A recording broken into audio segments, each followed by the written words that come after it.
Bonsoir à tous et bienvenue sur boursicoté.com pour cette nouvelle analyse technique du CAC 40 en clôture. Nous pouvons constater qu'après une ouverture déjà baissière, eh bien le CAC 40 a continué sur son mouvement de consolidation jusqu'à venir clôturer à 5289,73, perdant un peu plus de 28 points et 0,53% sur la séance précédente. Donc une poursuite de mouvement baissier qui vient ici marquer un contact avec le retracement à 38,2% de Fibonacci, retracement que je vous indiquais hier avec une zone de support ici intermédiaire. On est venu aussi chercher donc le niveau des 5283,71. Malgré tout, les cours ici après un premier contact avec ce retracement des 38,2% remonte et clôture au-dessus de ces deux zones horizontales et notamment au-dessus du support des 5283 points, et ce malgré les nombreux dividendes qui ont été versés ici sur ce mois de mai. Donc actuellement nous sommes donc sur une phase de consolidation, mais qui est relativement peu marquée du fait ici que l'on vient de marquer un contact avec ce retracement des 38,2%. Par contre, si les cours venaient à s'enfoncer sous ce niveau d'une manière plus pérenne, là la consolidation donnerait quelques signes je dirais, d'affaiblissement de la dynamique haussière précédente. Du point de vue des indicateurs, donc on confirme ce signal de consolidation sur le RSI et sur le stochastique. Donc le stochastique dont la ligne de signal ici sort lui aussi sort elle aussi de la zone de surachat. Signal confirmé par le MACD qui continue d'évoluer dans une dynamique baissière. Hier, j'attirais votre attention sur le fait que les volumes revenaient juste dans la moyenne. Eh bien, ils s'étoffent encore un petit peu aujourd'hui, sont légèrement au-dessus de la moyenne. Donc attention, le fait d'avoir des volumes qui montent ici sur ce début de consolidation nous indique qu'il y a possibilité d'avoir une poursuite de mouvement avec donc un enfoncement encore des des points bas actuels. La volatilité monte elle aussi. Alors, par rapport à cette configuration, on voit que les indicateurs nous montrent une possibilité de poursuite. La limite ici, c'est ce niveau des 38,2, comme je vous l'ai indiqué hier. Au-delà, on a ici donc des zones qui vont, en cas d'enfoncement sous ce 38,2, l'objectif devient la zone 50,61,8.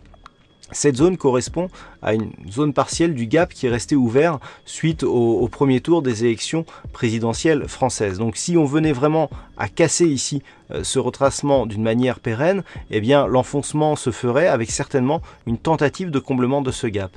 Et là on aurait encore une fois un double signal, à savoir la zone 50,61,8, soit elle résiste avec notamment les 5182 qui se situent pile au milieu de ces niveaux. Et dans ce cas-là, on est toujours dans la phase de consolidation d'une dynamique qui reste haussière, même si la dynamique faiblit. Par contre, si on enfonce ici le 61,8, on a un risque de comblement total ici du gap, donc invalidation du signal haussier qu'il représentait, et donc risque de retournement, puisque en cas de rupture du 61,8, on a une probabilité de poursuite ici jusqu'à un retracement total jusqu'au niveau des 4980 points. Donc demain, il faudra surveiller cette zone-là, 5265, 5283, car cette zone de support qui agit aujourd'hui, eh bien, sera, je dirais, le niveau critique. Qui plus est, nous avons une expiration mensuelle demain, donc risque de volatilité supplémentaire. Attention, donc on pourra avoir des signaux qui pourraient intervenir sur cette séance particulière. Dans l'éventualité où les cours résisteraient ici à ce support et commencera à remonter, eh bien, il faudrait attendre une rupture haussière franche des 5333 pour éventuellement valider un retour ici sur ce contact des 5372. Ça serait un premier signal, mais il faudrait valider une rupture haussière de ce niveau, puisque tant que les cours resteront ici sous ce niveau des 5372, on aura potentiellement ici un support qui pourrait se transformer en résistance, ce qui resterait un signal plutôt baissier. Voilà ce que l'on peut dire donc sur l'analyse technique du CAC 40 au vu de cette configuration. Alors aujourd'hui il y a eu un fixing et c'est Ouzbek qui gagne sur cette session. Bravo à toi Ouzbek. Et puis enfin concernant les statistiques, alors il y a eu une petite erreur. En fait on avait assez d'occurrences, mais j'ai eu une petite erreur sur mon algo. Pour aujourd'hui, donc l'erreur a été réparée, on a une probabilité haussière assez marquée, mais avec peu de potentiel.